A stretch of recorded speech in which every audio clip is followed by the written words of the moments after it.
Bom, o tema da nossa aula que eu dividi em 2 semanas, porque é muita coisa, né? São os influenciadores da teoria geral de administração. Como nasceu a teoria geral de administração? Baseado em quê? Aí eu expliquei, né? Desde o início, os filósofos gregos. Você vê que tudo que é coisa começa com o filósofo grego, né? Eles têm muito para contribuir para a gente. Influenciaram a teoria da administração com os pensamentos lógicos dele, né? Filosóficos. Aí eu expliquei que na antiguidade não haviam empresas, grandes organizações. Então não existia a mesma teoria. O que tinha de grande na época? Exército, né? Exército romano. Exército é uma coisa que, se não tiver sucesso, morre todo mundo, né? Então era muito bem organizado, muito bem gerenciado, né? Administrado. E é um modelo que teve sucesso, né? Aquele modelo de administração. Aí a Igreja Católica copiou do Exército Romano, modelo de administração. É uma organização de sucesso muito grande, que se espalhou pelo mundo todo, muito bem administrada. É um modelo seguido até hoje nas empresas. Aí veio mais influenciadores, né? Os cientistas, René Descartes, que quem criou aquele plano XY, o plano cartesiano, em homenagem a Descartes. Ele tem ele era filósofo também, matemático, né? E como filósofo ele tinha um pensamento, olha, vamos dividir o problema em várias partes, a gente resolve cada parte e aí fica mais fácil, e depois já junta tudo e resolve o problema maior. Ele também tinha um pensamento que era assim, desconfie de tudo, não aceite nada como verdade, a menos que alguém tenha uma prova incontestável para te convencer. Na empresa, assim que deve funcionar, você vai ver o que as pessoas estão fazendo e vai questionar tudo. Por quê? Não, mas será não é melhor fazer diferente? É para tentar melhorar sempre, né? E foi um cientista, filósofo, grande influenciador da teoria geral da administração.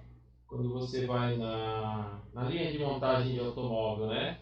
A especialização do trabalho. Cada operário fabrica uma parte somente do veículo. René Descartes, divida o problema em várias partes, resolva cada parte e depois monta tudo. Aí no fim da linha de montagem do automóvel, junta lá motor, câmbio, lataria, tudo, pneu, não é isso? É feito até hoje seguindo esse modelo do René Descartes. Isaac Newton, outro cientista famoso, né? Isaac Newton, ele é um criador da mecânica, da dinâmica. A mecânica estuda os movimentos, né? E tem toda a matemática envolvida. A matemática se desenvolveu muito graças a Isaac Newton com sua teoria dos movimentos, da gravidade, essas coisas. E é aquela metodologia científica, né? Olha, vamos calcular isso. Se você põe tanto aqui, vai dar tanto lá. É cálculo, é equação matemática. Os administradores ficaram de olho nisso. Olha, vamos seguir uma metodologia científica aqui, porque nós precisamos ter sucesso no empreendimento, senão dá prejuízo. Essa matemática, esse cálculo, mecanicidade que chama, né? Os administradores procuraram ter uma maneira de fazer cálculos. Cálculo financeiro, né? Olha, se eu aplicar tanto dinheiro aqui, quanto eu vou ter de juros? A produtividade. Como que eu calculo a produtividade daquela máquina? Ele estuda e acaba equacionando, né? Entra a matéria-prima, quantos funcionários tem, durante tantas horas. E se eu aumentar o número de funcionários, vou aumentar a produtividade? Tem todo um cálculo. isso aí foi influenciado na administração.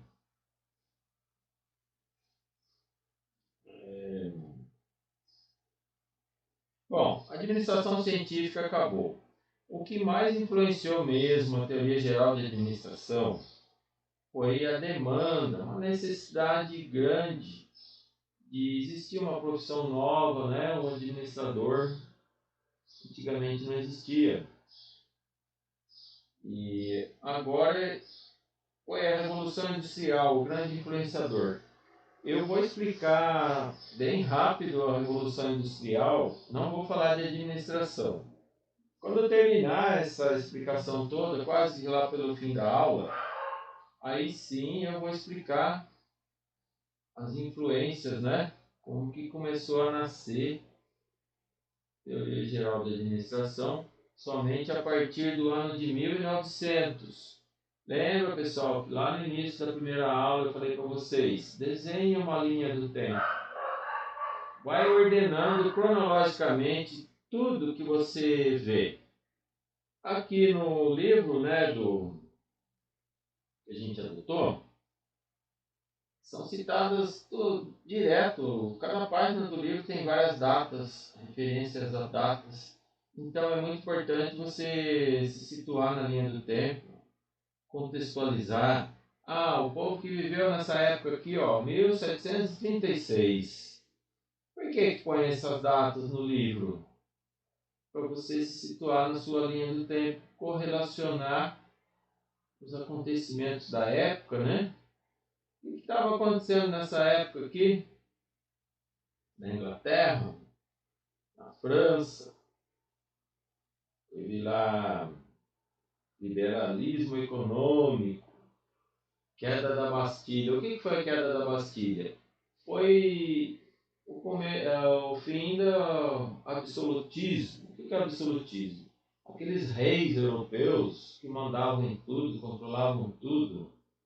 Aí o povo se cansou. Não, eu quero liberdade. Né? Um dos temas da Revolução Francesa. Eu quero investir, ampliar meus negócios, eu quero ter minha fazenda, minha fábrica. Eu não quero que o governo fique se metendo, né? Cobra muito imposto, proíbe um monte de coisa.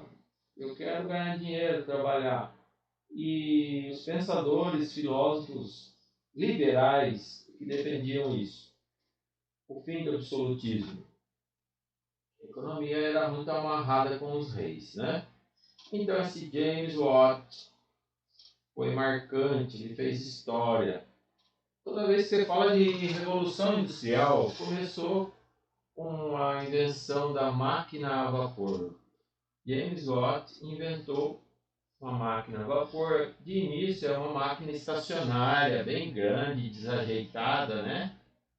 Mas que era um motor que funcionava a lenha. Gerava vapor e o vapor empurrava um pistão lá e fazia a roda girar. Tinha muita potência, era uma força motriz incrível.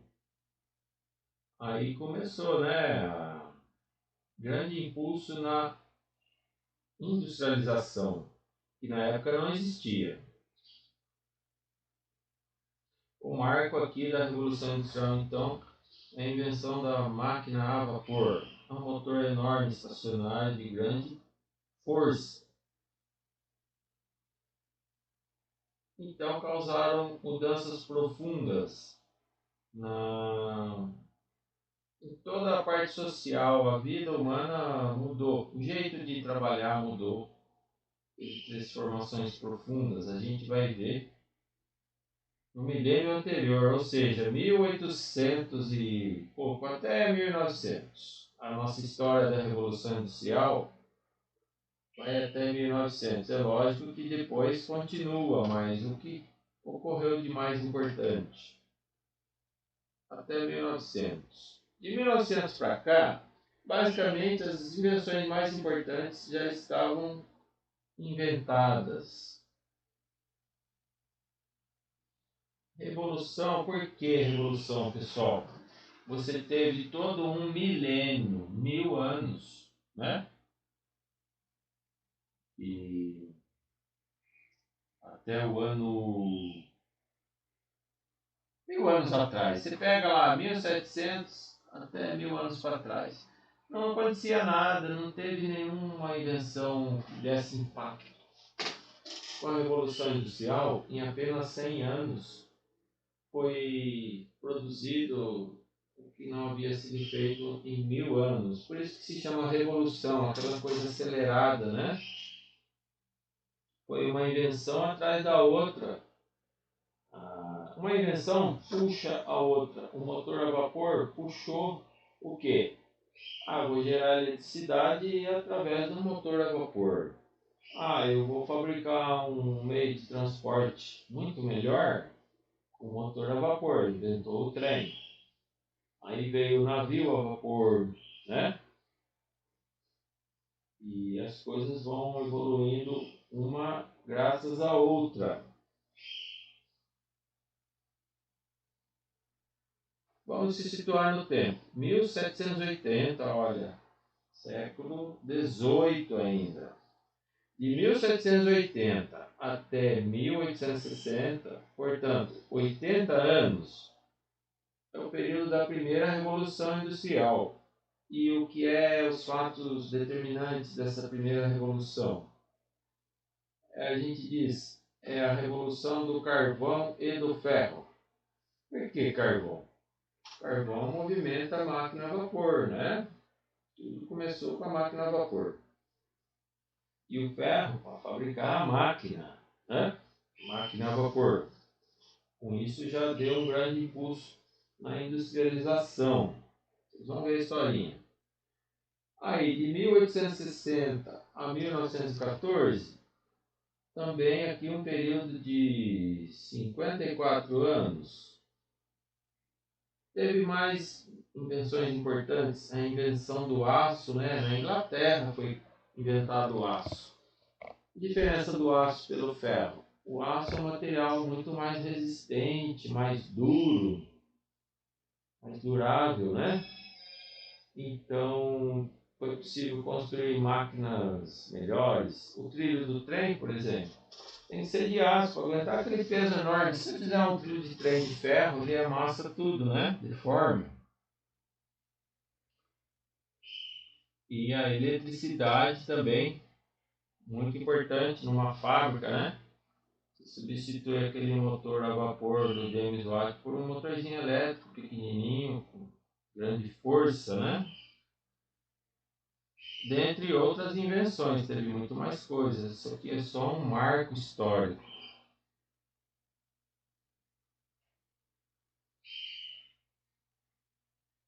Então, a primeira revolução industrial surgiu como uma bola de neve. Uma coisa vai puxando a outra, a bola vai crescendo.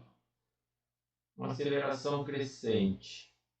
Alcançou todo o seu ímpeto a partir do século XIX. Quando inventou a máquina a vapor, né? 1736, 1819. Aqui é século XIX. A máquina já estava funcionando, século XIX, início do século XIX. A primeira fase, mecanização da indústria e da agricultura. Muito importante, mudou tudo o modo de vida das pessoas. Havia tecelagem, né? Na Inglaterra, produção de algodão. O algodão tem que tirar o caroço, tem que fazer um fio do algodão, aí vai para o tecelão, é um artesão, ele fabrica com força braçal, né? Aquele tecido, numa pequena oficina. Dá muito trabalho. A economia era bem grande nessa época, dava muito emprego, muito dinheiro trabalhar com tecido. E a Inglaterra era um dos polos de tecelagem. Mas aí começou a mecanização, né, devido à força motriz do vapor, né, a invenção do aço. Aquelas máquinas foram aumentando a produtividade. Eram máquinas gigantes, desajeitadas, tinha que ter manutenção, custavam muito caro, mas sem dúvida nenhuma elas aumentavam a produtividade e substituíam com vantagem o trabalho braçal do ser humano, né? Força motriz do animal. E começou no campo, né? O descaroçador de algodão. Você tinha que arrancar o caroço do algodão na unha, né? No dedo. Aí inventaram uma máquina lá, descaroçador de algodão. Já tomou emprego de um monte de gente. Só para dar um exemplo por alto, tem muito mais máquinas na jogada aí, né? Aplicação da força motriz. Com a aplicação da força da máquina, iniciaram-se grandes transformações nas oficinas dos artesãos. Como que você tecia um pano? Aquele tear mecânico, né? De pau, sei lá como que era. E era com a mão que ia. Tinha passadeira, tinha penteadeira, tinha fiadeira, tudo feito à mão, artesanal. Aí inventaram, né? Quem foi um grande fabricante de tear foi o Toyota, né? Sabe esse carro Toyota que tem hoje? Começou fabricando tear mecânico, e é muito antigo. Então essas máquinas de tecelagem acabaram com essas oficinas pequenas de artesão, né? E os artesãos, o que resta fazer? Não tem como competir, né, em preço, qualidade, em produtividade. Eles foram trabalhar nas fábricas. O que resta fazer? Trabalhar de operário na fábrica. E essas pessoas que eram produtor rural, né?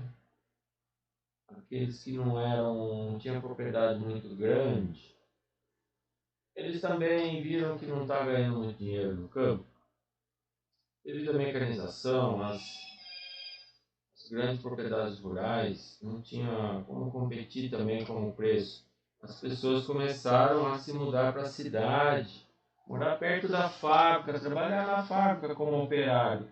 Era o que dava emprego na época, não tinha mais nada para fazer. O que resta é largar tudo, a sua fazenda, a sua oficina e trabalhar de empregado para os outros.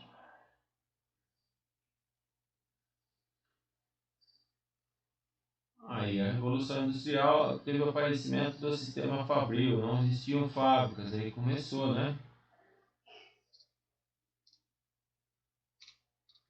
Aqui que eu já falei, 3 a quarta. Os transportes, né?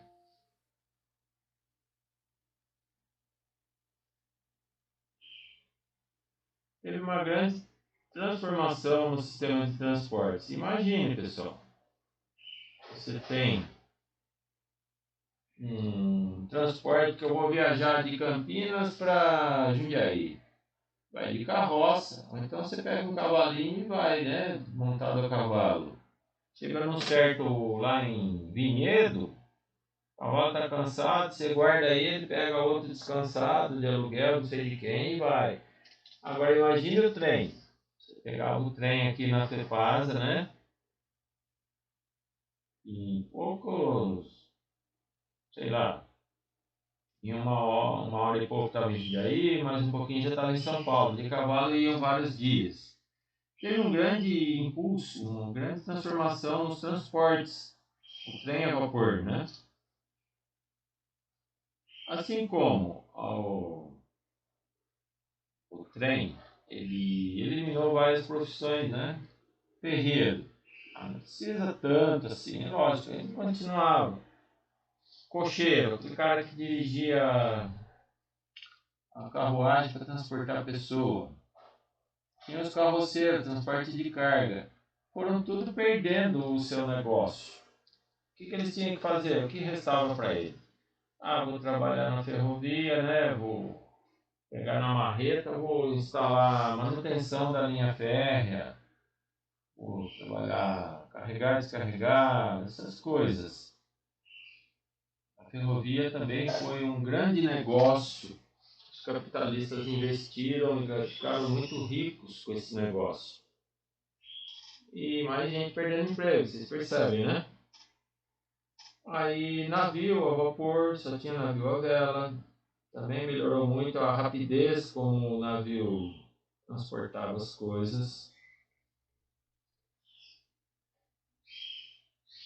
E locomotiva a vapor se espalhou pelo mundo. Nasceu na Inglaterra e cresceu muito rapidamente no mundo todo. Aí uma coisa puxa a outra. Pela ferrovia foi inventado o telégrafo, já tinha eletricidade, porque precisava comunicar uma estação de trem com a outra. Atrás do telégrafo veio o quê? O telefone. De telégrafo para telefone é um pulinho, foi facinho modificar as coisas. É uma invenção atrás da outra, por isso que a gente chama de evolução industrial. Teve muita tecnologia nova que impulsionou os negócios, né? Invenção do aço na Inglaterra. O aço foi muito importante. Por quê? Você fabricar máquinas melhores, mais refinadas, pecinhas menores, mais duráveis, né? Coisa que não tinha na época do ferro. Vai fazer um rolamento, tem que ser aço. Uma linha de trem tem que ser aço e por aí vai. Aí Nikola Tesla inventou o gerador de corrente alternada e também, ao mesmo tempo, o motor elétrico. Isso daí deu um grande impulso na indústria. Imagine aquelas indústrias da primeira revolução industrial. Os motores desajeitados a vapor. Agora não, é um motorzinho pequenininho, liga no fio elétrico ali, ó. A fábrica ficou muito melhor, não é isso? Eletricidade, sem dúvida, né? Iluminação, pra você poder trabalhar a noite toda na fábrica. Olha que gostoso.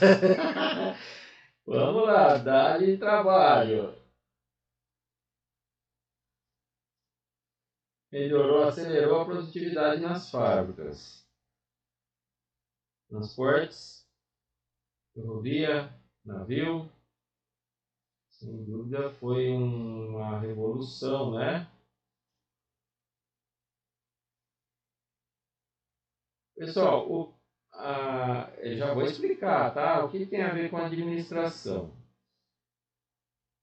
A segunda revolução industrial influenciou a administração, né? Mas como se deu a segunda revolução industrial? Vou acabar de explicar aqui e a gente já entra na parte da administração. Substituição do ferro pelo aço como material básico, né? Para construir as máquinas. Substituição do vapor pela eletricidade, né? Também outra grande invenção foi o motor de combustão interna, motor a gasolina,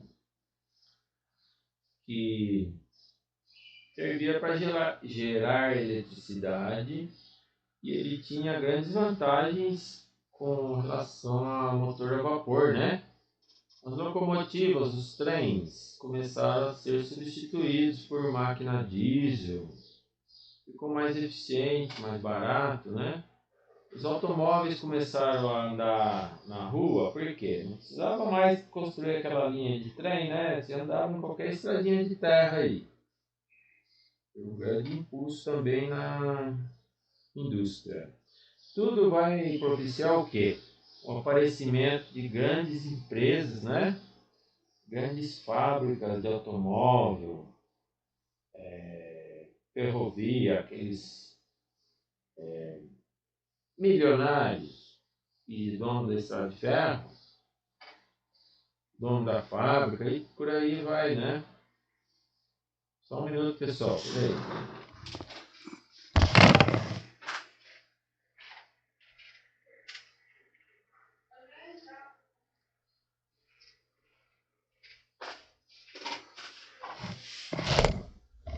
Pronto. Obrigado. Desculpa aí a interrupção.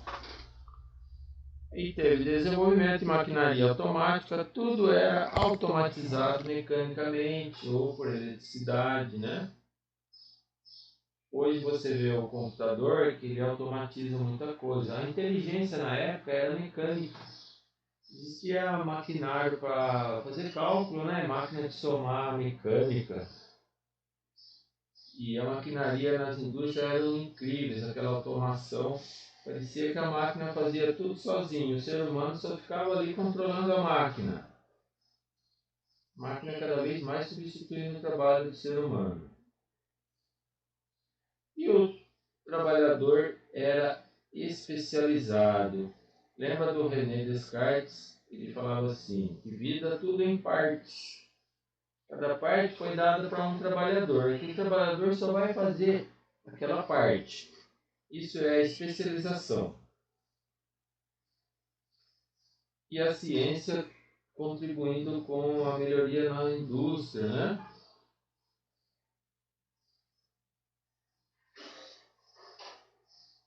Essa é a segunda revolução industrial.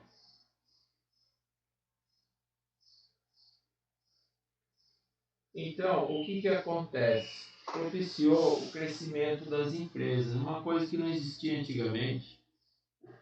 Existia o quê? Uma oficina, né? Um artesão. Tem lá um sapateiro que está ensinando a profissão para o filho. Tem mais um ajudante. Tem a esposa que faz as continhas, compra, vende. Acabou, não tem mais nada.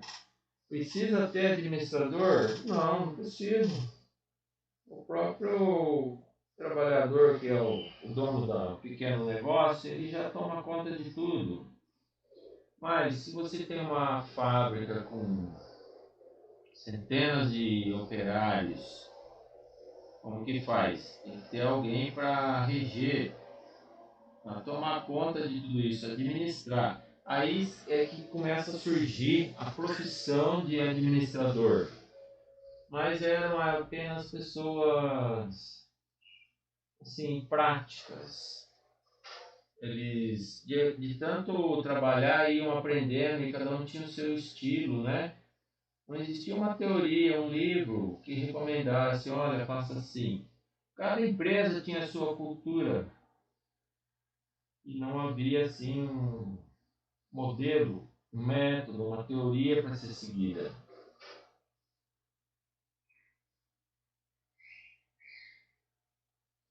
Então, aquelas firmas de sócios solidários, formas típicas de organização comercial, cujo capital provinha dos lucros auferidos, é o capitalismo industrial, né? Tinha as grandes lojas, as grandes fábricas e tinha os sócios. Uma fábrica. Então o que acontecia? Eles tinham lucro, pegavam o lucro, aquele dinheiro do lucro.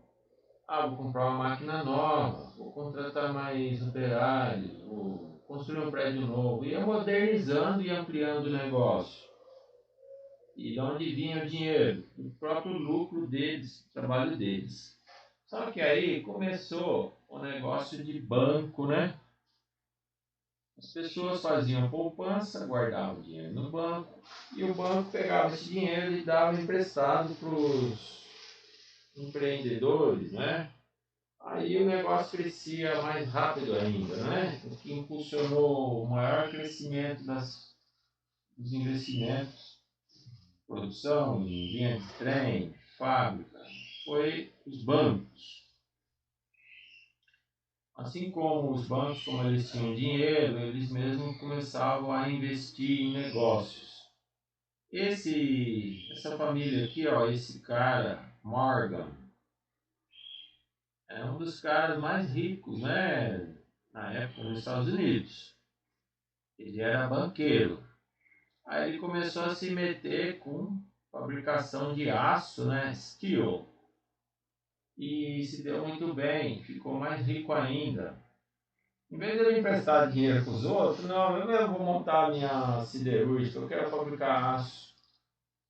Ficou podre de rico. Até hoje, pessoal, é uma família das mais ricas nos Estados Unidos. Eles têm o banco Chase, Manhattan Bank, é deles, é um dos maiores bancos dos Estados Unidos até hoje.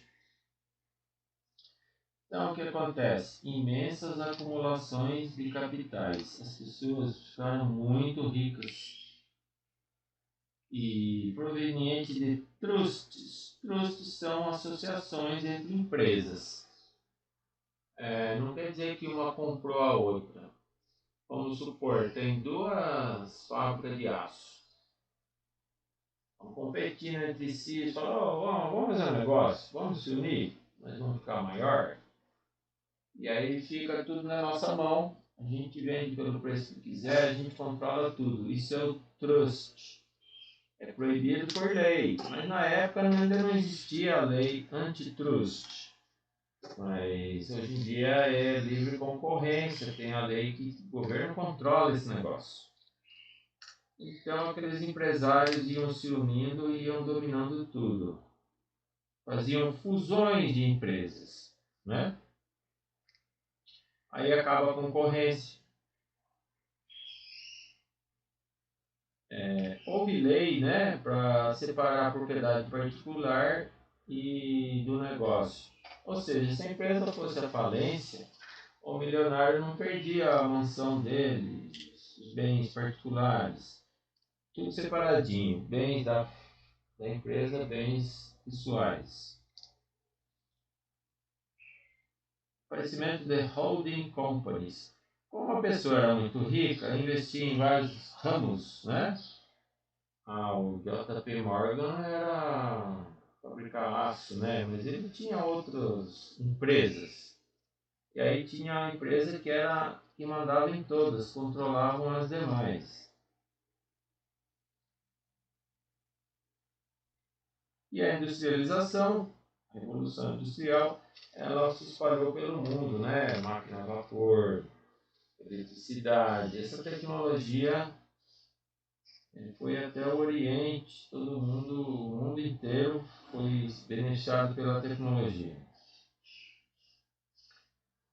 E por que a gente chama revolução? É uma transformação que houve em curto espaço de tempo, por isso que eles falam revolução. Aqui conta uma história, né? Vou ler para vocês. A calma produção do artesanato, em que os operários se conheciam e eram organizados em corporações de ofício, regidas por estatutos. Tinha o sindicato do sapateiro, sindicato do ferreiro, sindicato do tecelão, sindicato, sei lá, de alimentos. Eles se organizavam e tinham todas as regras, né? Para todos seguirem. Foi substituída pelo regime de produção, por meio de máquinas. Perderam tudo. Todo mundo perdeu seu negócio. Não teve jeito por trabalhar de operários dentro de grandes fábricas. Uma transformação muito rápida, né? E radical. Uma revolução. A transferência de habilidade do artesão para a máquina. A máquina copiava o trabalho dele e fazia tudo automático. Mecanização, automação, maior produtividade, menor preço. E o que resta para ele? Eu vou trabalhar lá, vou controlar aquela máquina, né? Mas a máquina faz o mesmo trabalho do que 50 artesãos. E vai dar emprego para um só, né? Percebe como que é? O pessoal perdendo um emprego. Substituição da força do animal, que puxava a carroça, né? O músculo humano, que o homem ficava lá mexendo o tear na mão, tocando manivela, mexendo aquela fiadeira, lançadeira, aquelas coisas. Foi tudo pela força motriz do vapor. E depois pelo motor elétrico. A produtividade aumentou.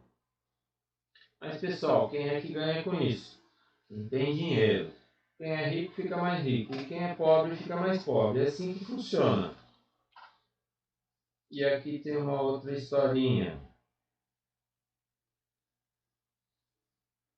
Tá dando para ler aqui? Quer que eu amplie mais? Pessoal, por favor, façam perguntas. Está tudo claro até agora?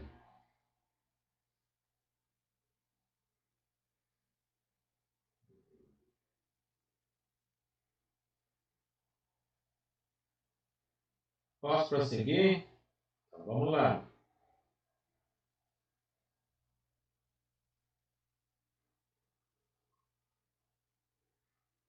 Eu vou ler para vocês que esse texto aqui não é uma dica, né?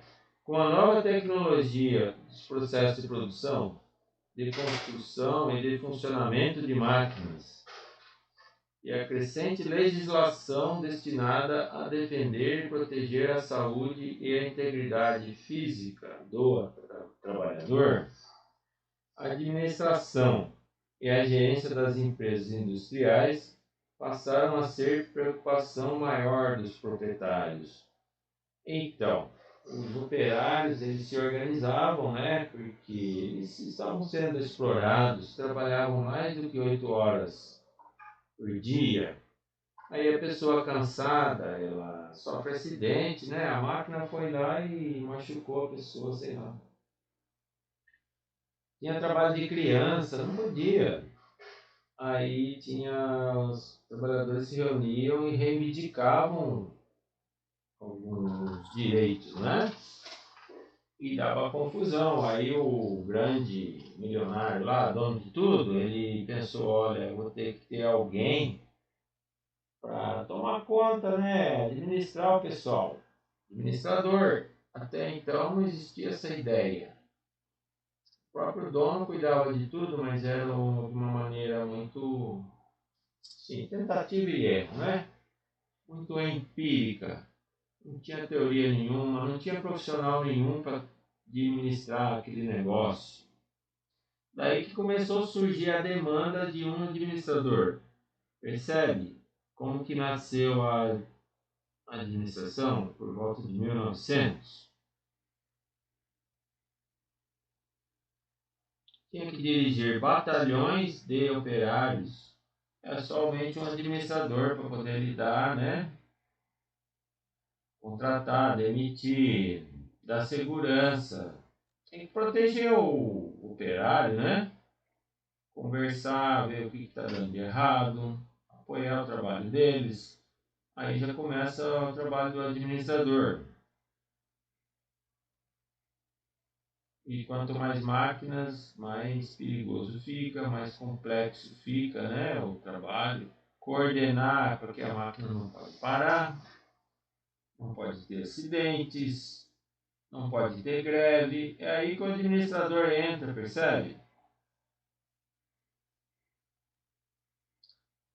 Os produtos eram fabricados em operações parciais, ou seja, cada operário fazia somente uma parte. Antigamente, o tecelão ele fazia tudo na oficina dele de artesanato, desde fiar, né, produzir o fio, tecer, tingir, um monte de coisa. Agora não, ele só vai ser especializado. Ó, você vai trabalhar na tinturaria, você só vai tingir o algodão. Ah, você só vai fiar o algodão. Você só vai tecer o algodão. E eles não, às vezes, muitas vezes, trabalhavam ali como máquinas, né? Ó, você só vai fazer isso. Aperta esse parafuso aqui e põe a peça ali. Ele fica o dia inteiro aquele trabalho repetitivo, ele nem sabe o que está fazendo. Ele não se sente assim útil para a sociedade, né? Ele não sabe que tem um produto final dele que vai ser útil para a sociedade. Ele não tem uma visão do todo. E fica um trabalho meio assim, não é muito motivador, né?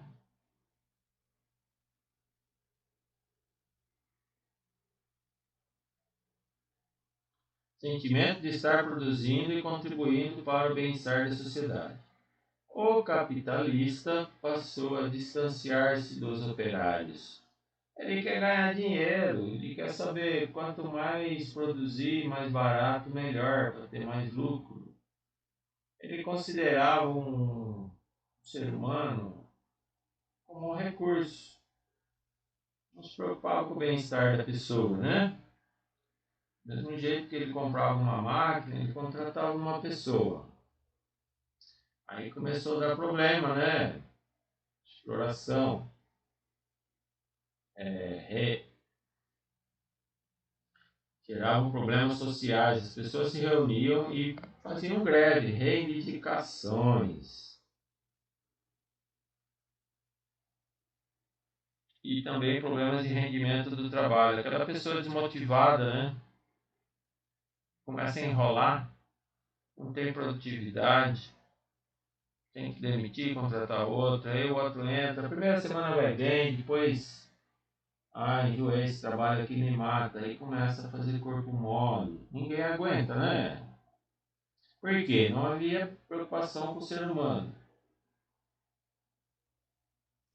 Tinha que ter um administrador para conversar com o pessoal, não é isso? Fazer a gestão dos recursos humanos.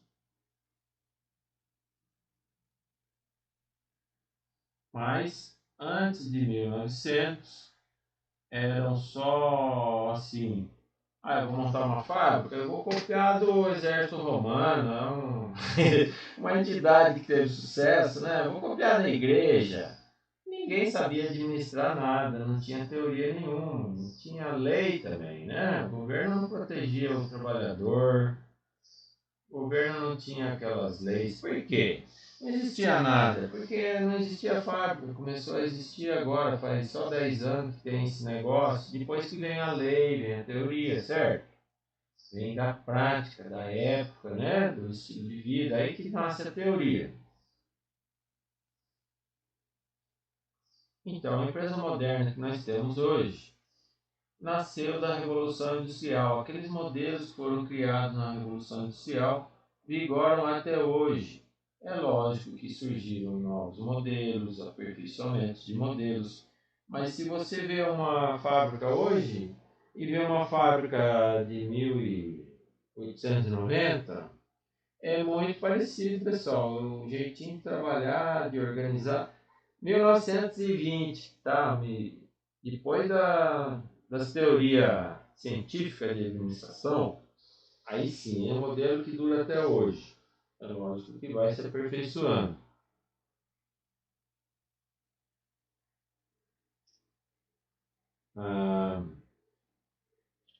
Então, o modelo que a gente tem até hoje, o que acontece? Ele rompeu com as estruturas corporativas. O que é corporação? Eram os sindicatos, os artesãos, né? Entidade de classe, que determinavam aquelas regulamentações, aquelas normas que todo mundo tinha que seguir. Acabou com esse vestido da Idade Média. Idade Moderna agora, partiu da Associação de Sindicatos de Operários. Então houve a ruptura das estruturas corporativas da Idade Média, que era uma associação dos artesãos. A Revolução Industrial também permitiu o avanço tecnológico, deu muito apoio para cientistas, né, que interagiram muito, teve implicação intensa da tecnologia na produção, descoberta de novas formas de energia e enorme ampliação dos mercados. O que acontecia, pessoal? O cara que estava ficando rico, ele financiava a pesquisa científica, né? O Nikola Tesla, ele recebeu muito dinheiro do milionário Westinghouse, que financiou os experimentos dele. E aí acabou inventando o gerador de corrente alternada. Era assim que funcionava. Eles queriam ter mais produtividade e aplicavam intensivamente tecnologia. E aconteceu o quê? Acabou o trabalho manual, artesanal, né? Não é mais feito à mão, era tudo feito por máquina, indústria.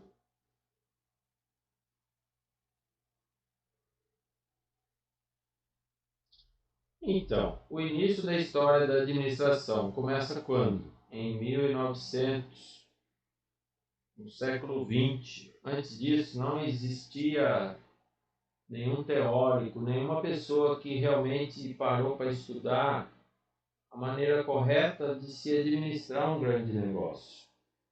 A gente vai ver na próxima aula, né, os grandes estudiosos da administração, que foi Taylor e Fayol. Mas é a partir de 1900. Antes disso, o que existia? Grandes milionários, eles tinham sucesso, mas a administração deles é muito deficitária, conforme eu acabei de explicar, né? E eles simplesmente copiavam outros empreendedores de sucesso, que podia dar certo, como podia dar errado, e a prática ia ditando a cultura empresarial. Mas não havia uma teoria. A ciência não era de administrar. Teve os cientistas da administração, que é a administração científica, o Taylor. Ele foi o primeiro a formular uma teoria para como administrar uma produção no chão de fábrica. Então havia influência de exército, de igreja, de governos, mas não tinha nenhuma teoria. Conforme as fábricas foram crescendo, as ferrovias ficaram grandes, aí apareceu a demanda de um administrador para controlar o dinheiro, controlar os recursos humanos, fazer planejamento de compra, de venda, essas coisas. Vou ampliar um pouquinho aqui, não está muito legível. Opa, me perdi aqui. Então, Revolução Industrial. Como que influenciou a administração? Através do aparecimento de fábrica e empresas industriais. Substituição do artesão pelo operário especializado. Aquela divisão do trabalho, né? O que mais? As cidades foram inchando. Por quê? O produtor agrícola não teve como competir com, também lá na zona rural, teve mecanização, né? Teve uso intenso de máquinas, e motor a gasolina, motor a vapor, roda d'água, aquela mecanização também chegou no campo. Teve o descaraçador de algodão, já havia algum trator, né? E o pessoal ia perdendo emprego, ia se mudando para a cidade, falava, tem emprego ali na fábrica, né? Ia morar do lado da fábrica. Um inchaço das cidades. Aumentou a necessidade dos prefeitos, né? Alojar todo esse pessoal que está chegando, dar emprego para todo mundo. Aquilo ali virou uma confusão, né? Aquela cidade que cresce desordenadamente, sem infraestrutura, né? Aquele monte de gente precisando trabalhar, pobreza, fome. Aí apareceu os sindicatos, né? Como organização proletária. Proletário é que aquela pessoa pobrezinha que não tem privilégios no governo, os operários, né?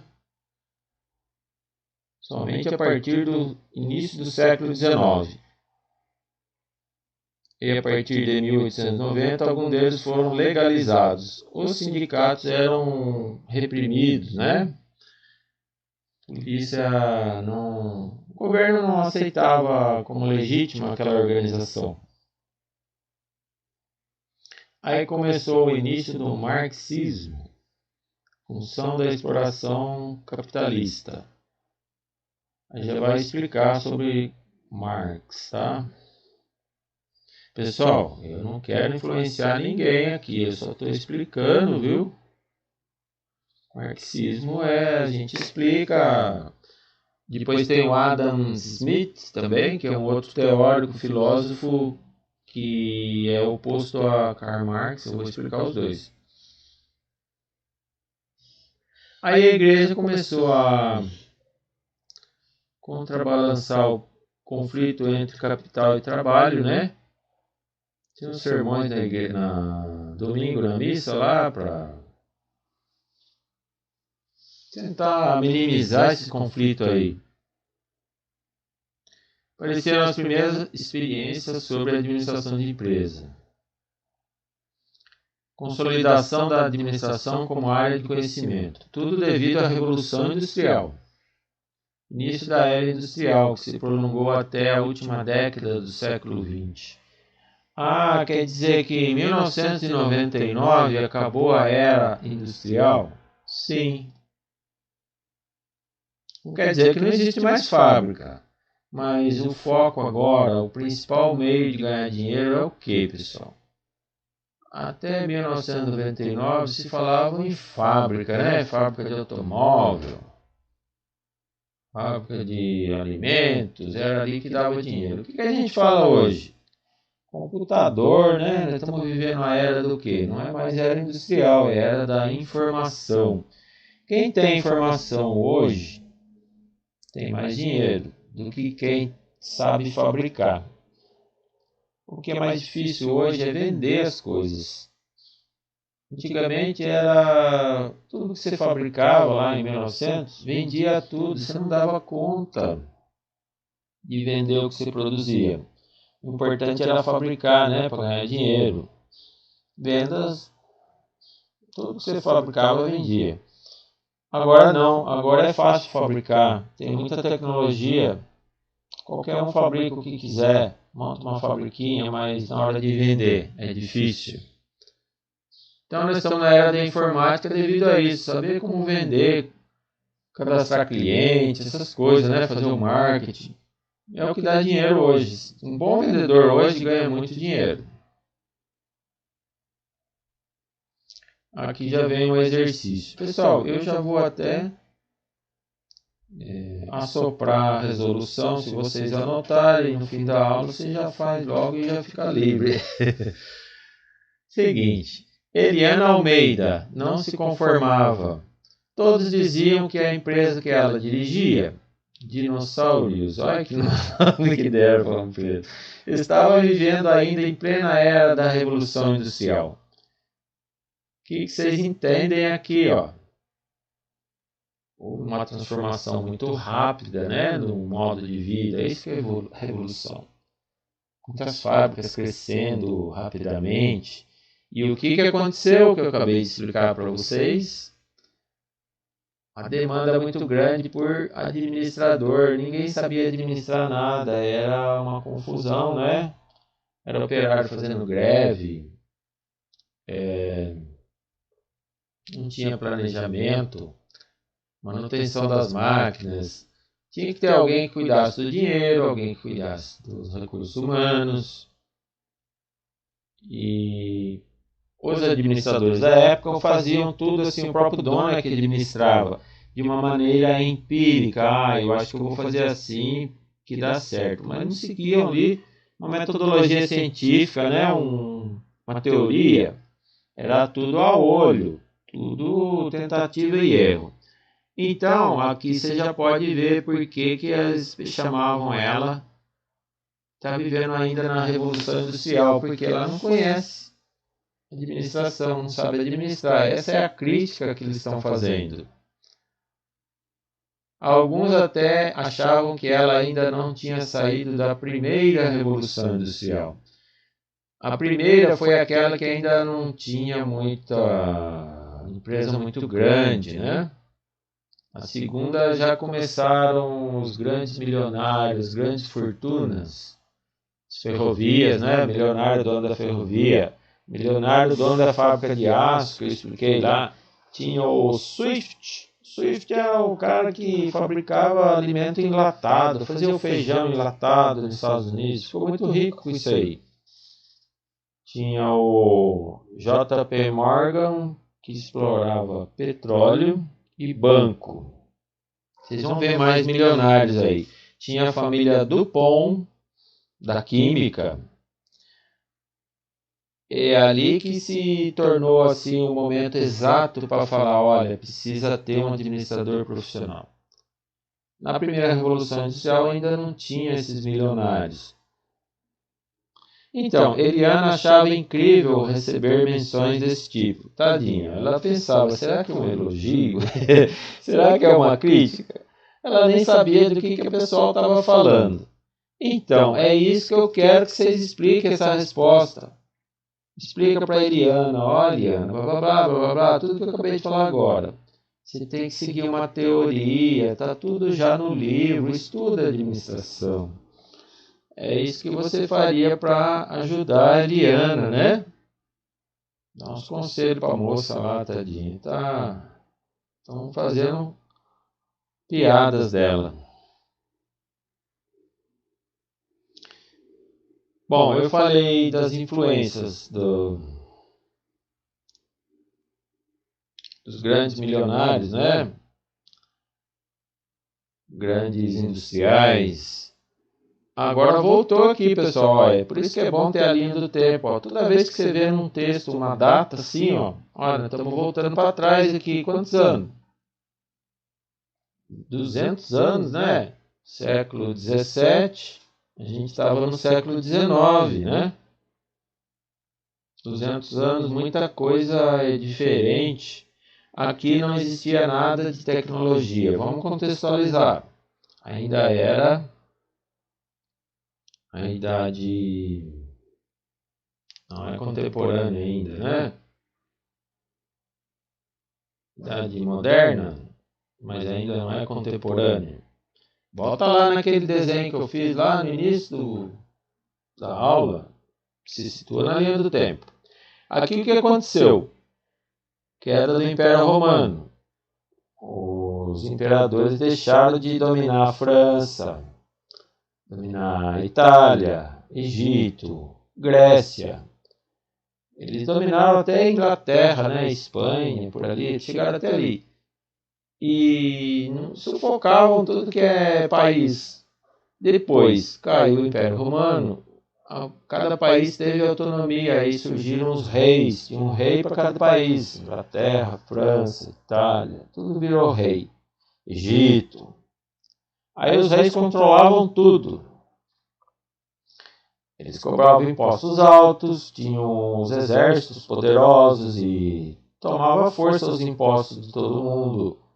Mandavam em tudo e era tipo uma ditadura, né? O rei ele tem um poder assim que o que vale é a palavra dele. Alguns reis tinham leis, né? Mas a lei era feita pensando só no... Não pensavam no povo, não havia democracia. E aí alguns economistas clássicos, né? Da época, não gostavam muito disso. Eles queriam o quê? Grandes comerciantes, né? Queriam investir, trabalhar em paz sem interferência do governo, cobrava um imposto muito alto, proibia um monte de coisa. Aí teve o quê? Queda da Bastilha. Foi um fato histórico na França, né? Para acabar com esse poder absoluto dos reis. Mandavam em tudo. E aí que a economia começou a melhorar. Os liberais puderam investir, trabalhar em paz, ter o seu lucro. Começou o início lá de democracia. Liberal quer dizer liberdade, liberdade para trabalhar. Era um dos temas da Revolução Francesa. Então, os economistas clássicos liberais conseguiram a aceitação de suas teorias. Os reis perderam o poder e os economistas liberais começaram a se enriquecer, né?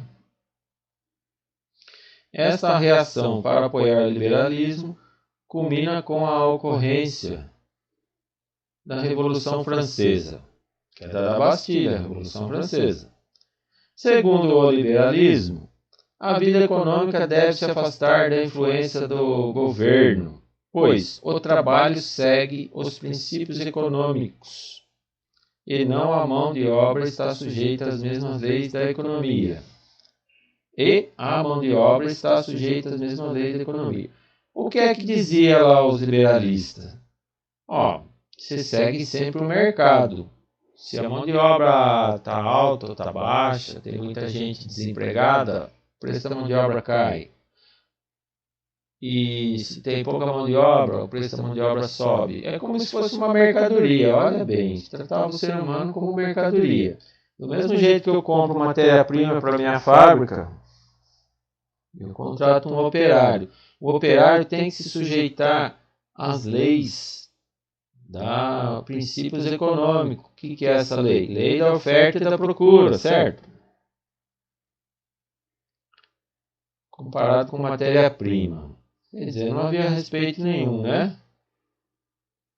200 anos atrás. Aqui já está, não fala a data, mas já é. Bem depois do início do liberalismo. O liberalismo já estava dominando. Adam Smith é o pessoa que criou a teoria capitalista de hoje. O fundador da economia clássica. Se vocês lerem esse livro, pessoal, é muito interessante, tá? Mas leiam também o Karl Marx, aí vocês vão... um é o oposto do outro, um bate de frente com o outro. Mas essa teoria do Adam Smith é o que funciona até hoje. Livre mercado, lei da oferta e da procura. E ele é o liberal, ele não gosta que o governo se intrometa nos negócios. Ele quer liberdade para trabalhar, investir, ter lucro. E ele diz ainda mais, olha, o governo deve apoiar o investidor. Além de não se intrometer, ele tem que dar apoio, ou seja, você vai lá, constrói estrada, portos, aeroportos, diminui os impostos, façam leis que protejam o grande investidor. Esse que é o pensamento liberal, né? Só que está faltando aí respeito ao ser humano, mas depois vem a história. Então, liberalismo econômico é isso que eu acabei de falar. Depois vocês dão uma lida aqui, pessoal. Aqui vem os grandes milionários americanos, né? DuPont, indústria química, fabrica pólvora, né? Dinamite. Rockefeller, são investidores em petróleo também. Morgan, petróleo, bancos. Krupp é alemão, não é americano, mas fizeram fortuna nos Estados Unidos com a indústria do aço. Foram essas empresas que até 1900 dominavam tudo, mas não tinham assim uma teoria de administração. Então, esses grandes economistas liberais, essas famílias milionárias, influenciaram a teoria geral de administração. É aqui que começa a nascer assim, as teorias. Muito foi copiado deles, né? Ah, se eles ficaram ricos porque o modelo deles é bom, então vamos formular uma teoria. Aí o que aconteceu? Todo mundo ficando rico, explorando o coitadinho do trabalhador. Esse filósofo alemão, ó pessoal, Karl Marx não foi presidente da Rússia, ele não foi governante, ele não mandava em ninguém, ele era só um filósofo e escreveu um livro que teve grande impacto. Ele era alemão, ele não era russo. E ele defendia, a obra dele se chama Manifesto Comunista. O que ele pensava? Era totalmente contra o pensamento liberal de Adam Smith. Ele acha que o governo tinha que controlar tudo, mas pensando assim no ser humano, para que não seja explorado, né? Então ele dizia, olha, o homem explorando o homem. Existe o... Deixa eu ver onde está escrito aqui.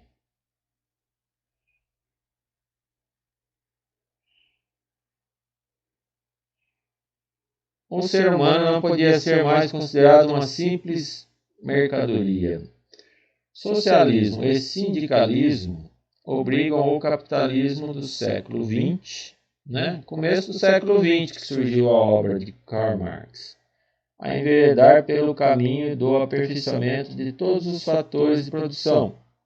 Ou seja, o elemento humano, né? É um fator de produção. Tinha que ter alguém para administrar os recursos humanos. E tem que ter uma adequada remuneração.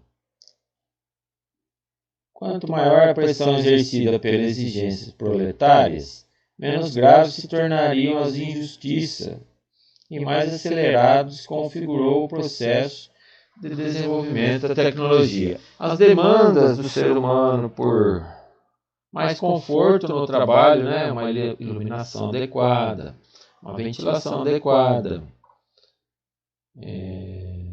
demandou melhoria na tecnologia, proteção do equipamento de proteção, né? Então aí que os capitalistas começaram a pensar nisso. Racionalização do trabalho, ou seja, como tem muita gente trabalhando e reivindicando, fazendo greve, eu vou fazer o seguinte, eu vou pôr mais máquina e vou demitir mais gente, eu vou precisar menos dessa gente aí, né? Eles intensificaram a mecanização e veio os primeiros teóricos para racionalizar o trabalho, para fazer assim o trabalhador, olha, você vai produzir mais com menos esforço, ou seja, você vai ganhar mais, eu vou ganhar mais e fica todo mundo bem, você vai ter conforto. Por quê? O primeiro cara que pensou no conforto do trabalhador foi Taylor. Se vê a teoria de Taylor, você fala, nossa, esse cara é muito desumano. Não é. O que ele quer? Aumentar a produtividade através do quê? Através do principal recurso que é o ser humano. Fala, ó, você tem que trabalhar num lugar bem iluminado, seguro. Você não pode trabalhar muito, senão você vai ficar cansado. Você vai sofrer um acidente e todas essas coisas. Nós vamos ver na aula que vem. Ele fez um estudo metódico. É a influência das grandes empresas, né?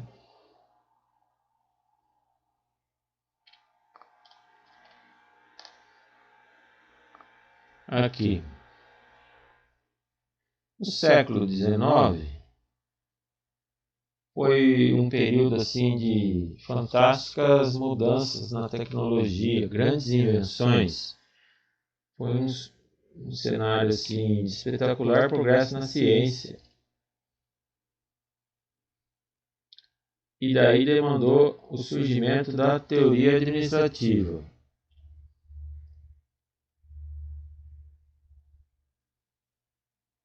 Aqui conta a história das estradas de ferro, né? Um negócio que cresceu muito, conforme eu expliquei para vocês. A partir da invenção do motor a vapor, na Inglaterra construiu a primeira ferrovia, que se espalhou pelo país todo, se espalhou pelo mundo todo. Nos Estados Unidos não foi diferente. O negócio começou a crescer muito rápido e aquelas estradas de ferro demandavam boa administração, mas ainda não tinha teoria.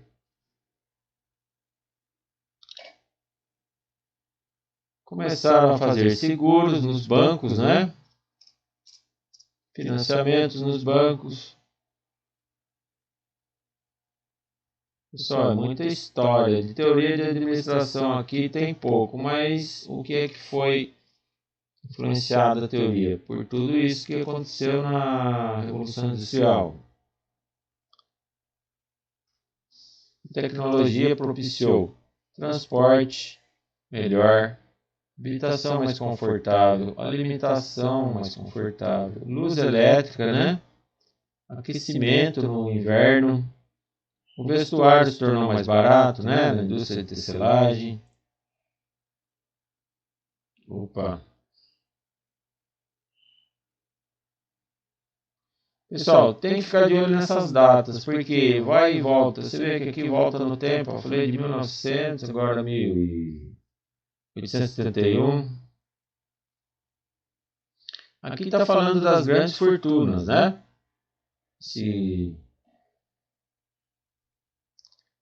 Na Inglaterra muita gente ficou rico. Esse Rockefeller aqui, banqueiro, fundou nos Estados Unidos a Standard Oil, mexendo com petróleo. Esse Carnegie fundou o Trust do Aço. Trust, tá vendo, pessoal? Associação entre vários fabricantes para dominar o mercado. Isso é proibido por lei. Hoje, na época não.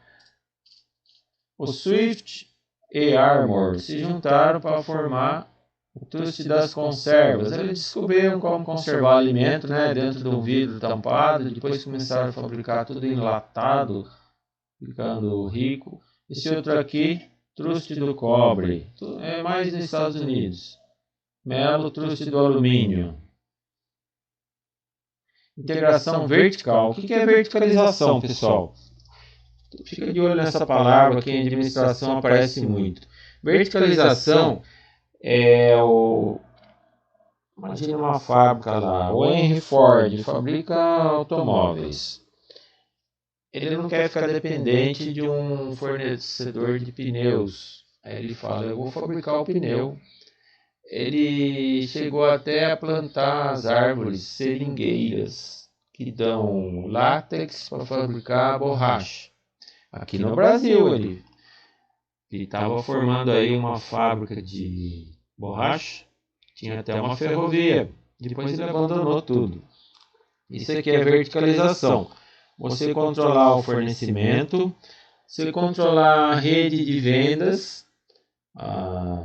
Ele mesmo vender o carro, ele mesmo dar manutenção, ele mesmo fazia o pneu, porque aí ele não ficava dependente de vendedor, de fornecedor. Verticalização é isso. As grandes empresas controlavam as redes de distribuição, as lojas, né? Eles criaram os impérios. Você vê, os fabricantes de automóveis, eles eram donos das lojas de automóveis, né?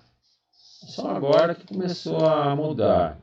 Mas tinha as tal das concessionárias, o que era? Praticamente o fabricante era dono controlava tudo, a rede de distribuição. Isso é uma verticalização.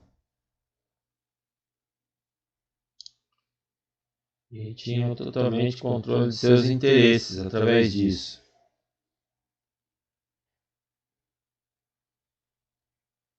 Só a história. Pessoal, quer aprender administração? Estuda história. Faz a linha do tempo. Vocês vão entender tudo.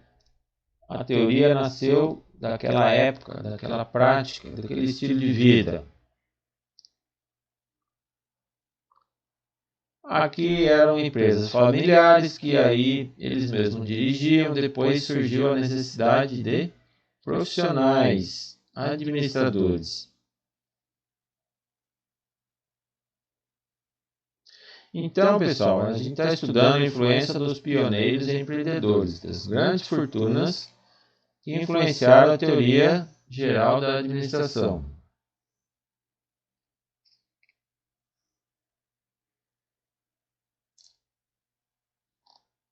Aqui de novo, né? Vamos lá. Estou repetindo o que já foi falado lá atrás, mas vamos ler que está interessante. Antes de 1850, ou seja, primeira metade do século XIX, quando começou a surgir as máquinas a vapor, né? Ainda não teve grande impacto a Revolução Industrial, mas estava começando.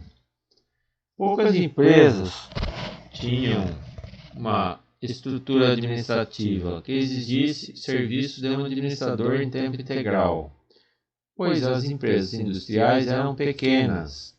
O próprio dono administrava. Em geral, era um negócio de família. 2 ou 3 parentes conseguiam cuidar de todas as administração. Comprar, vender, contratar, cuidar de recursos humanos, planejar.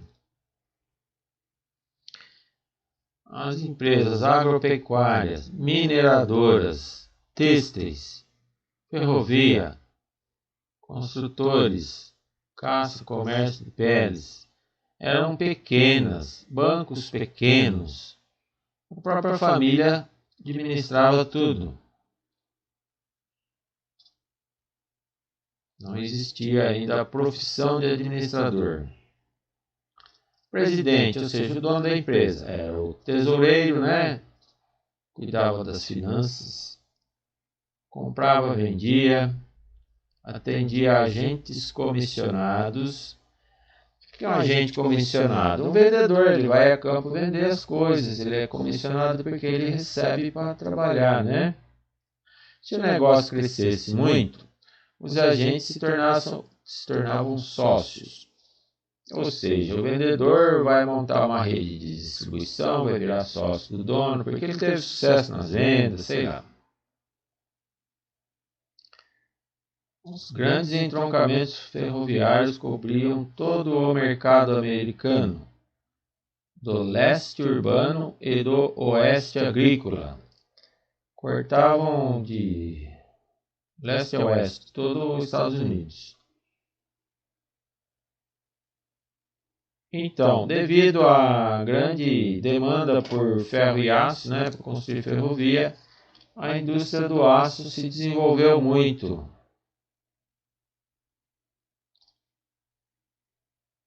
Westinghouse, você pode pensar em eletricidade, tá? E a General Electric foram as duas grandes empresas de eletricidade. General Electric era o Thomas Alva Edison, Westinghouse era o Nikola Tesla, e teve uma briga danada para ver quem que ia dominar o mercado. Eles tinham que provar. Só que a General Electric apostava na corrente contínua, Westinghouse, corrente alternada. E esse aqui prevaleceu, tá? General Electric perdeu a briga, mas nem por isso ela deixou de investir no ramo, de eletricidade. Eles dominavam o ramo de bens duráveis. Sei lá o que fabricava na época, 1880, e eu acho que era rede elétrica, motor elétrico, geração e distribuição de eletricidade. Então começou a surgir o marketing.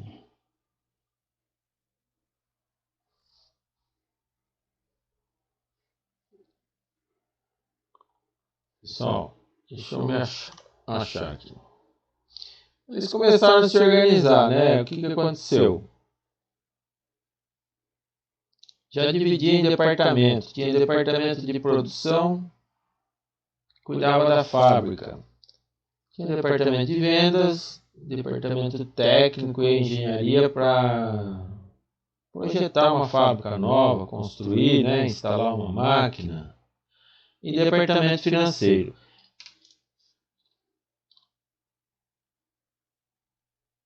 Isso tudo foi copiado, Veio um teórico lá, o Fayol, um francês. Ele veio com a teoria dele que já dizia esses departamentos aí, mas ele não foi ele que inventou. Ele vai copiando, os modelos de sucesso e vai compilando e vai criando a teoria.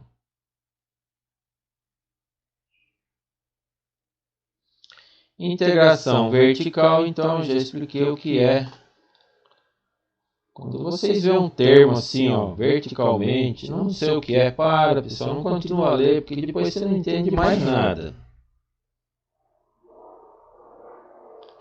Então, vários pequenos produtores de determinado bem se ajuntavam, agregavam em uma combinação horizontal. Horizontal é o oposto de vertical. Uma federação sob o controle de uma holding. Federação é uma reunião de indústrias. O Sindicato das Indústrias é uma federação. Todas as indústrias que são do mesmo ramo, eles criam uma federação. E é combinação horizontal porque está tudo no mesmo ramo de atividade. O Henry Ford, quando o negócio dele era fabricar carro, começou a fabricar borracha, ele verticalizou, ele uniu dois ramos numa coisa só. Essas alianças levaram a uma organização com escritórios centrais, permitindo economia de escala por meio de processo padrão, concentração da produção em fábricas, investimento em pesquisa e desenvolvimento de produto. O que acontece, pessoal? Quando você aumenta a escala de produção, as coisas ficam mais baratas,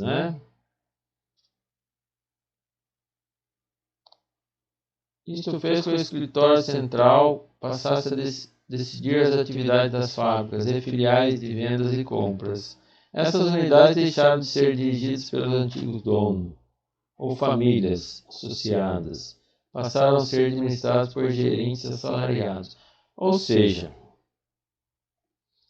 você comprou uma loja e essa loja se torna empregado de você. Aí ele fez a verticalização, né? É aquele crescimento, um vai engolir no outro. Fábrica de automóvel, compra a loja de automóvel. Fala, agora a loja pertence para mim, eu verticalizei.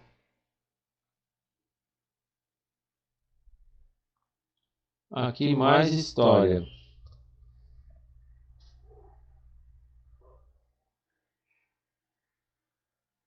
Capitães da indústria, é os grandes milionários. Aí tem um monte de gente. Aqui o Rockefeller, o Swift, James Duke, não sei o que é. Westinghouse, eletricidade. Isso aqui é automóvel, né? Daimler-Benz. Não tinham condições de sistematizar seus vastos negócios com eficiência. E não sabia administrar, essa é a verdade. Não tinha teoria, pois eram empreendedores e não organizadores. A organização era um desafio. Quanto mais crescia o negócio, e cresce muito rápido, eles se perdiam, não davam conta controlar tudo isso. Conforme eles iam comprando outras empresas, né, o negócio fica grande, fica mais complexo ainda de administrar. Então, apesar de ganhar muito dinheiro, eles não sabiam controlar, havia muito desperdício, né? Muitas greves.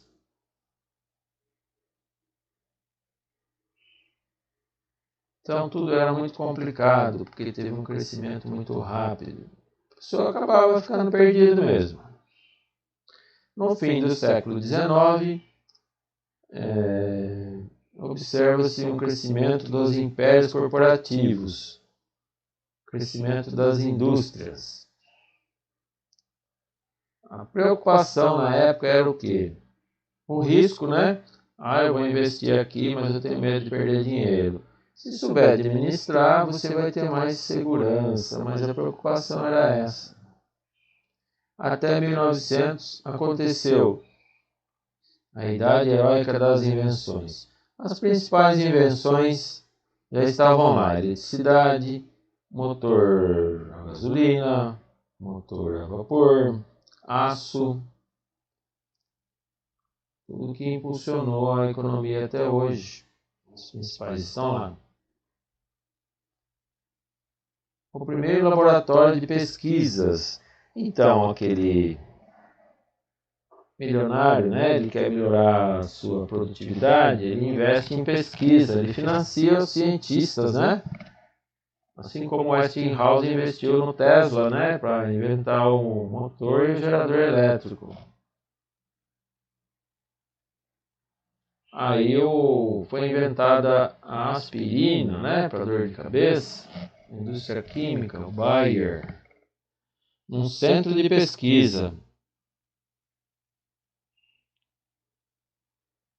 Aí, a partir desse fato histórico, toda a indústria se convenceu do valor da pesquisa e tecnologia. Vamos investir na ciência. Exercício. Regência Sapatos. Regência Sapatos é uma empresa, agora é dias de hoje, tá? Atualidade. Deseja ser competitiva. Acho que é fábrica de sapato. Hélio Santos, diretor de marketing. Ele está indeciso entre imprimir uma estratégia de integração vertical, ao que eu expliquei lá atrás, desde produção de matéria-prima até o produto acabado. Ou seja, ele fabrica sapato, eu não quero comprar couro de ninguém, eu vou fabricar o couro também, né? E depois que eu fabrico, eu preciso vender. Não, eu vou ter uma loja minha, eu vou fabricar e vou vender. É isso que é verticalização. Ele está em dúvida, ou então, integração horizontal. Também é uma estratégia, né, de planejamento, né? Planejamento estratégico. Produzir para uma ampla cadeia de lojas próprias distribuída em todo o território nacional. Então, pessoal, ele está nessa dúvida. Ou seja, aí depende, né? Se é uma coisa fictícia, como que você vai decidir? O que eu quero, na verdade, que você explique o que é integração horizontal e o que é integração vertical. Quais as vantagens de uma e de outra? O que você ganha com a verticalização? Ganha. Mas depende do seu negócio. Será que é conveniente? Ou será que é melhor uma integração horizontal? Se o problema dele é vendas, é melhor ele se unir com uma rede de distribuição. Essa discussão aí, tá? Não é para ter uma resposta assim decidida, é só para explicar as vantagens e desvantagens de vertical e horizontal. Pessoal, a aula está chegando ao fim. Aqui é um resumão. Olha, a linha do tempo, pessoal. Põe tudo numa linha, ó. Guarda essa tabelinha aqui. Imprime, deixa na mesa. Quando você estiver lendo um livro, olha para ela. Para você se situar no tempo, né? Entende bem melhor a teoria olhando para essa linha do tempo. Aqui um resumão. Foi uma época fantástica, invenções de tecnologia, uma atrás da outra. Aqui é um resumo da tecnologia, do que foi inventado em cada época. Para referência futura, eu não vou explicar. Invenções importantíssimas, né? Telégrafo, você passava um telegrama, chegava no mesmo dia. Se fosse transportado no trem, ia demorar uma semana para chegar uma carta. Aqui, pneu, né, para carro, borracha, fotografia, elevador, máquina de escrever, invenção importante, né, num escritório. A máquina de escrever é muito antiga, olha quando foi inventada. Dinamite.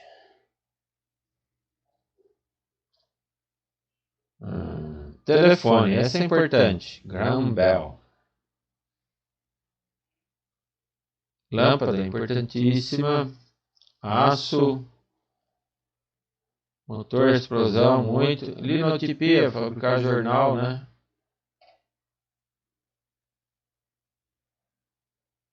Telégrafo sem fio, esse é importante. É o rádio, né, pessoal? O rádio que a gente tem até hoje nas telecomunicações.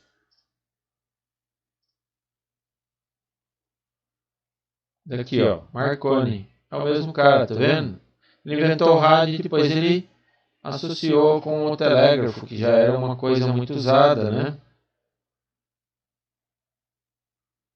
Pessoal, eu gosto desse livro porque ele tem esses desenhos. Procura memorizar isso aqui, é a cola para uma futura prova que vocês vão fazer. Pode colar à vontade. Que precisa saber explicar a teoria para mim, né? Aí sim eu vou ver que vocês aprenderam.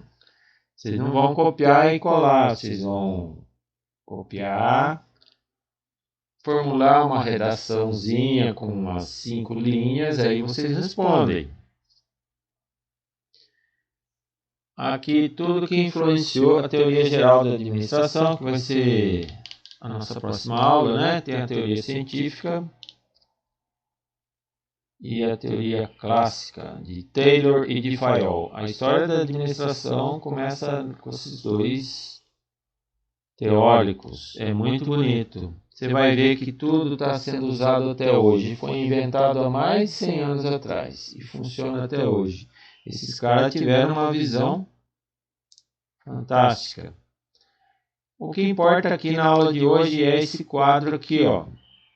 Quem foi que influenciou a teoria da administração, o básico, a geral, a clássica, que está até hoje sendo muito seguida.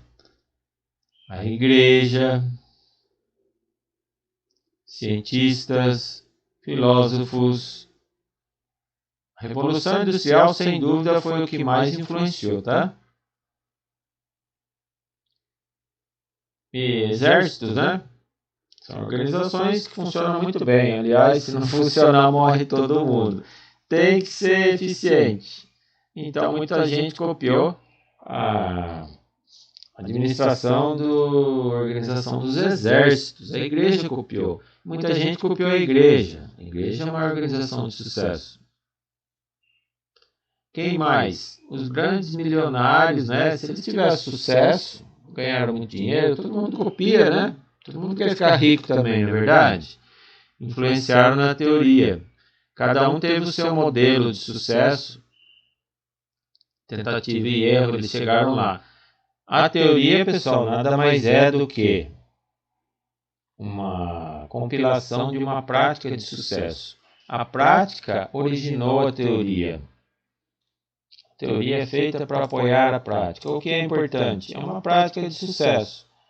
Olha, faz isso daqui que vai dar certo. Vamos copiar aquele cara de sucesso. Como é que ele administra? Foram compilando, escrevendo livros, um imitando o outro, né? E a criatividade mesmo, original, é muito pequena. O que a gente pega um modelo de sucesso e aperfeiçoa e aplica. Henry Ford fez isso. Ele se aproveitou, né? Tirou proveito da teoria clássica de administração e teve muito sucesso, ficou rico. Ele seguiu a teoria, falou: a teoria diz assim, se você fizer isso, acontece aquilo, pode esperar que dá certo. Ele seguiu, se aproveitou disso.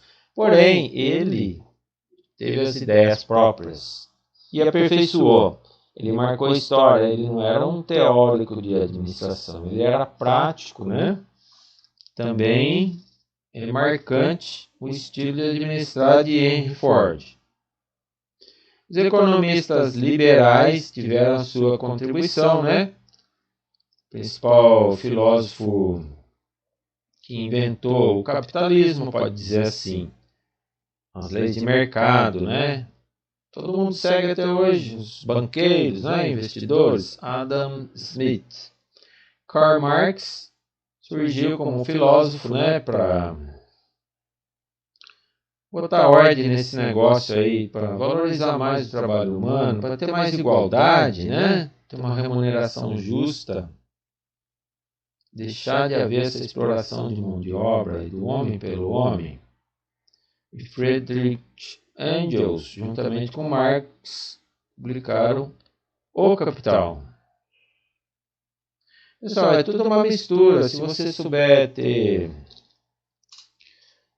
balancear tudo, não seja radical em nada, você vai ter sucesso. Nem tanto para Karl Marx, nem tanto para Adam Smith. Você vai ter o quê? Uma média. Ter ponderação, saber racionalizar. E as ciências?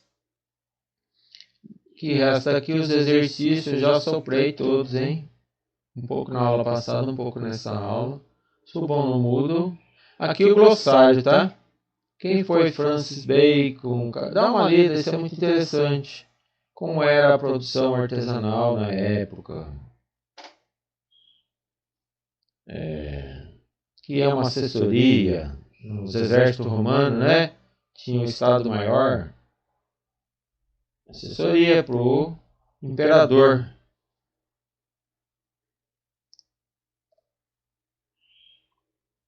Ó, criadores de impérios. Aqueles milionários americanos, né? Pessoal, acho que é só, viu? Eu queria saber de vocês, ninguém perguntou nada. Querem que eu volte algum slide? Quer clarificar alguma coisa?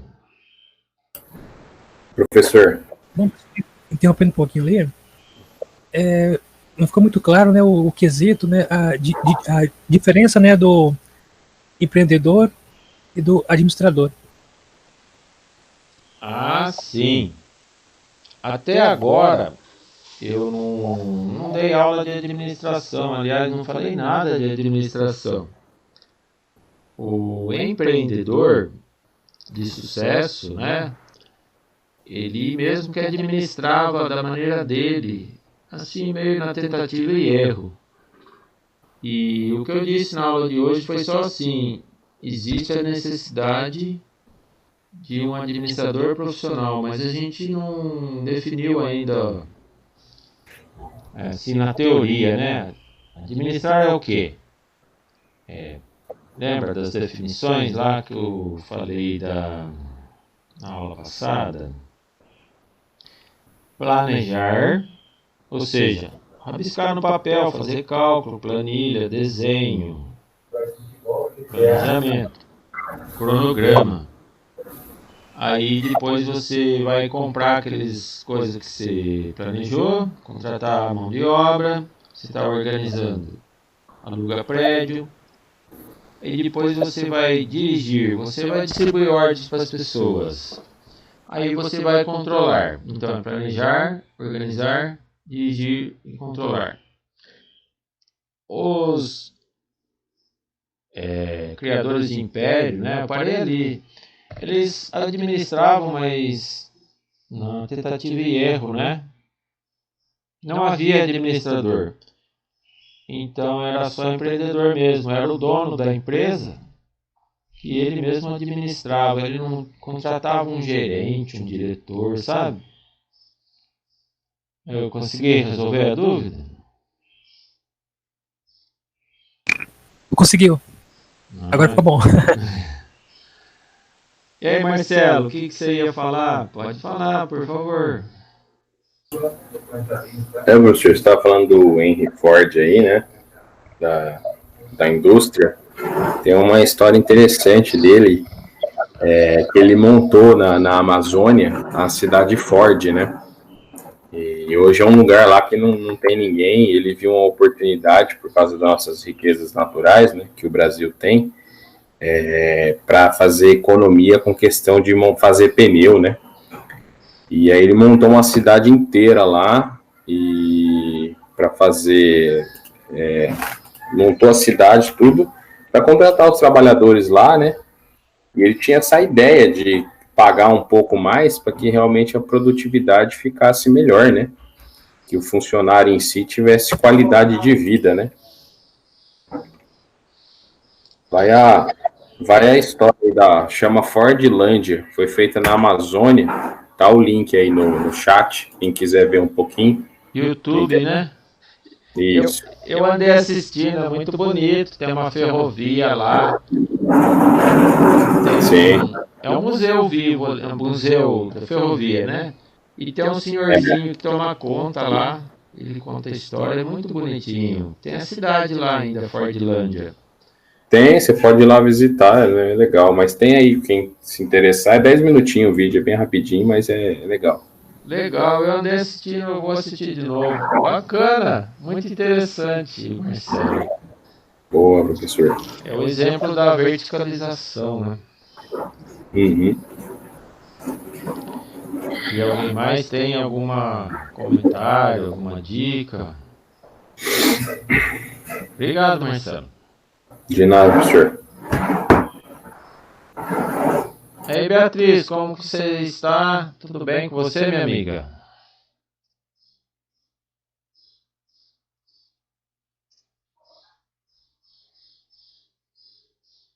Deixa eu desligar o gravador, só um minutinho, peraí.